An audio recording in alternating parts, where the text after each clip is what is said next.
Good morning. Welcome to the home studio in Monaco. It's your Pratt Pack. I've been for hours now following the story that, for the latest, you can go to KDKA 100.1 FM AM 1020 along with our colleagues at CBS Radio News. The death of Pope Francis. He has passed away after making a surprise appearance yesterday at the Easter Mass at the Vatican. I was watching that yesterday on the TV monitor while I was on the air at KDKA, and I was saying to myself, what an incredible gesture. This man who has been in failing health for some time, literally a matter of life and death for weeks, found the courage to be there on the balcony yesterday. 12 years as the Pope, the 266th Pope, and now the 9 days of mourning will begin.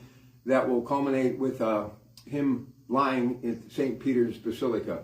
The cardinals will go to work and they will start to plan who will be his successor. But before any of that, I want to take time to talk about this man. The thing that really amazed me about him, and he came along at a very unique time to really step up and take charge, and he did. He was a large man, and he was a figure that when he was in the room, you knew he was in the room. But I thought a big man who had a big job, and for those of us of the Catholic faith, we have had our moments, have we not? But what this man has done, I think he has brought our church not only back to the front pages of every newspaper, the lead story in every newscast, as far as things that are good and hopeful. And when I think of Pope Francis, I will think of that word hope, because many of us who were of the Catholic faith, after some very dark times, hope that things would get better again. I've often said that every family has issues, good days, bad days, because that's the human element of life. But it's about how you get to the other side of whatever you're going through and remain hopeful and spiritual and, continue to have faith in the greater good and a higher power.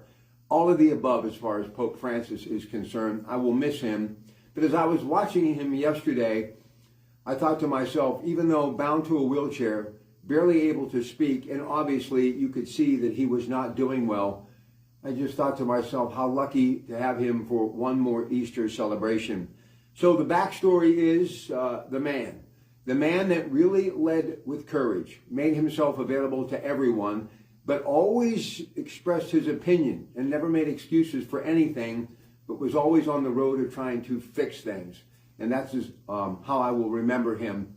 A very sad day for those of us of the Catholic faith, but a day that I will look at hopeful, because I think because of the chapter in the 12 years that he spent, the leader of our church, he is now going to make it possible for our church to move forward and have many hopeful days ahead. So Pope Francis has passed away. We will mourn his death and we will continue to follow this story up until the selection of a new pope. But more importantly, these next handful of days, we will remember his legacy. A big man with a big job who got big results. So tonight, I hope you'll join me. We'll be talking a lot about this when we get on the air at 6 o'clock. And of course, my colleagues are discussing it right now along with our news department. Again, for the latest, go to KDKA 100.1 FM AM 1020. If you have that Odyssey app, great. If you don't, you should get it and download it and get it on your phone. It's a free app, so wherever you go, we can go. That's AUDACY. And of course, our colleagues at CBS Radio News as well will have the latest throughout the day. It's your Pratt Pack here in the home studio in Monaco. Rest well, Pope Francis. You did an amazing job. Pope Francis has died at the age of 88. Have a good week, everybody.